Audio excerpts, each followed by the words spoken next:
ಕಡಿಮೆ ಪದಾರ್ಥಗಳನ್ನು ಉಪಯೋಗಿಸಿ ಮಾರ್ಕೆಟಲ್ಲಿ ಸಿಗೋ ರೀತಿ ಮನೆಯಲ್ಲಿಯೇ ಇನ್ಸ್ಟೆಂಟಾಗಿ ಚಾಕೊಲೇಟ್ ಸ್ಪ್ರೆಡ್ ಈಸಿಯಾಗಿ ಮಾಡಬೇಕು ಅಂದರೆ ಈ ರೆಸಿಪಿನ ಟ್ರೈ ಮಾಡಿ.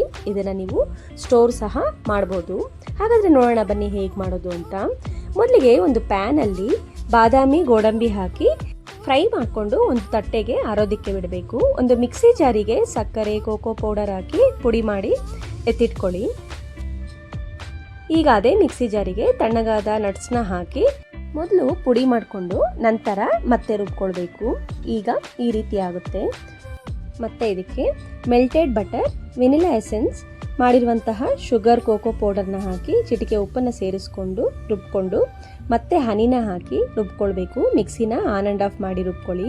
ಈಗ ಇದಕ್ಕೆ ಬಿಸಿನೀರನ್ನ ಹಾಕ್ಕೊಂಡು ಚೆನ್ನಾಗಿ ಮಿಕ್ಸ್ ಮಾಡಿಕೊಂಡು ಮತ್ತೆ ಇದನ್ನು 2 ರಿಂದ 3 ನಿಮಿಷ ಚೆನ್ನಾಗಿ ರುಬ್ಕೊಂಡ್ರೆ ಇದು ರೆಡಿ ಆಗುತ್ತೆ.